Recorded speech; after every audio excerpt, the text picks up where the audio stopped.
Hi everyone, I hope you're okay, and I really hope guys that you are really gaining from the videos we are uploading. This is just the second video of answering one of the past question papers in acids and bases. I really hope guys you will get help with regards to answering questions in acids and bases. If you are new, don't forget to subscribe, and if you like the content, don't forget to hit the thumbs up. And also we must tell your peers to come and join us. Okay, first question. We are asked to define an acid in terms of the Lowry-Bronsted theory. According to the Lowry-Bronsted theory, an acid is a substance that ionizes in water to donate a hydronium ion.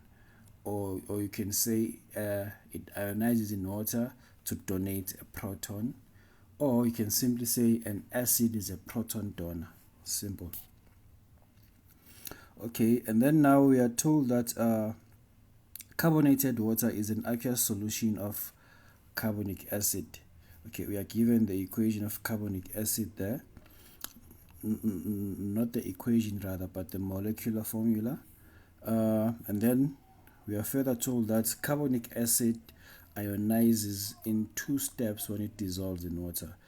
This statement, guys, simply tells us that carbonic acid is a diprotic acid, which simply means it ionizes in a solution or in water to donate 2 protons. Okay, write down the formula of a conjugate base pair of carbonic water. Not carbonic water, but carbonic acid. It's H2CO3 plus H2O. This will give us hydronium ion plus CO3 2 minus. But remember that, guys, carbonic acid is a diprotic acid, so it will give us 2 hydronium ions. And then for us to balance the equation, we'll simply have a 2 there next to water. Okay, they want us to write the conjugate base of the acid. Since you know that this guy over here is an acid, it simply means that H2O is a base. Why am I saying that H2O is a base? Because whenever you focus on the forward reaction, we can see that we have H2O, but at the end we end up with H3O plus. That means H2O has accepted a proton for it to become H3O plus. Okay, and then now let's focus on the reverse reaction. For the reverse reaction, we have H3O plus. It later became H2O. That means H3O plus have donated a proton. So that means this guy over here is an acid. And then on the other hand, we had CO3 2 minus. It later became H2CO3 minus, which simply means that this guy have accepted 2 protons for it to become a carbonic acid. That means this is a base. Are we together? So whenever you write the acid base conjugate pairs, we'll have carbonic acid H2CO3 pairing with the with CO3 2 minus, and then we'll have H3O plus pairing with water. Are you together? So in this question, they wanted us to only write the conjugate base of the carbonic acid. So this will be the answer to that question. The conjugate base, it's simply CO3 2 minus. Okay. Following question, write down a balanced equation for the first step in the ionization of carbonic acid. A balanced equation for the first step in the ionization of a carbonic acid. Remember that they said that carbonic acid ionizes in 2 steps. So the first step would be H2CO3 plus water. this will give us H3O plus HCO3 minus. This is the first step of the ionization of carbonic acid. So for me to write the balance equation, I'll simply say H2CO3 plus water will give me H3O plus HCO3 minus. Okay. The following question, we are being told that the pH of a carbonic acid solution at 25 degrees is 3.4. Calculate the hydroxide ion concentration in the solution. They want us to find the concentration of the OH ions. Remember that, guys, pH plus POH is always equal to 14. If I know that my pH is 3.4, simply means that my POH will be 10.6. Are you together? Keep that in mind. I know that there's a formula that I can use to calculate POH is minus the log of the hydroxide ions. So therefore, for me to get the concentration, I'll simply say the concentration of the OH minus ions is simply 10 to the power of negative POH, which is simply 10 to the power of negative 10.6, and then what do I get? 10 to the power of negative 10.6. I'll simply get 2.5 times 10 to the power negative 11 moles per decimeter cubed. That's the concentration, guys. Are you together? There are other ways of calculating the concentration. Let me just do the second option here on the right hand side. Let me write it in green. We are told that the pH is equal to 3.4, right? But we know that pH is equal to negative log of the hydronium ion. So the concentration of the hydronium ion is always 10 to the power of negative pH. Right, together, which is simply 10 to the power of negative 3.4. This is the concentration of my hydronium ion, mole per decimeter cubed. So therefore, for me to find the concentration of the OH ions, I will simply use the constant ionization of water. I know that the concentration of the hydronium ion multiplied by the concentration of the hydroxide ions will always give me 10 to the power of negative 14. This is a constant, guys. It's given in the back of your question paper. Don't worry about it.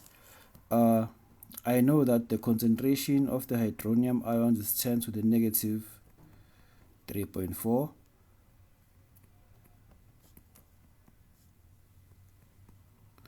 So therefore, for me to find the concentration of the OH minus, I'll simply take 10 to the power negative 14 all over 10 to the power negative 3.4. I'll still get 2.5 times 10 to the power negative 11. I'll still get the same answer. It's up to you guys, but I prefer using the pH because pH, I believe, is more neater.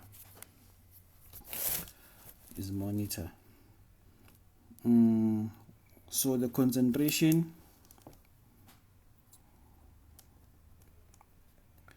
simply 2.5 times 10 to the negative 11 mole per cubic decimeter.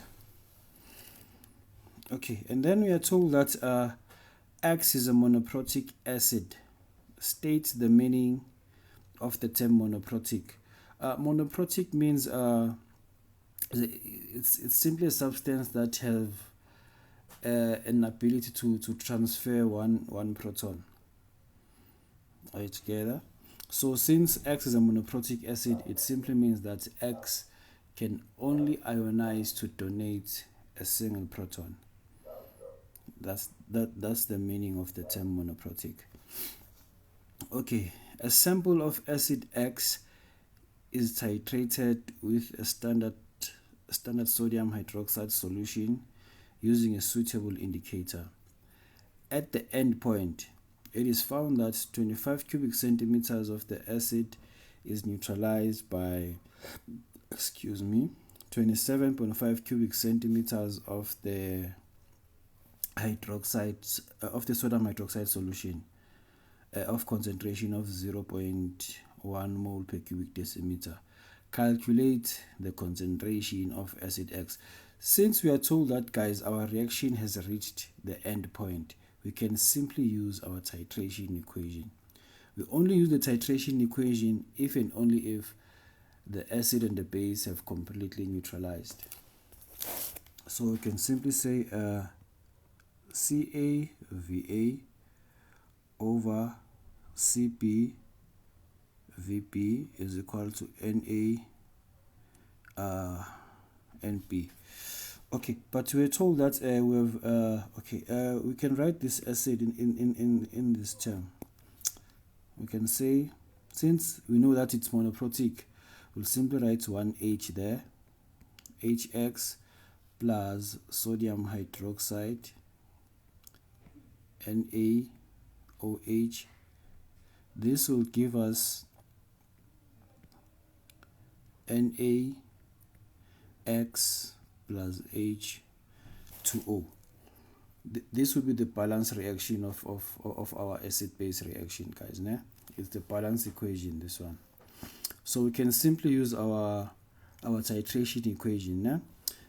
We want to calculate the concentration of the acid. We don't know the concentration of the acid, so you'll simply write Ca, but I do know that the volume of the acid which was used is 25 cubic centimeters, and the concentration of my base is 0.1.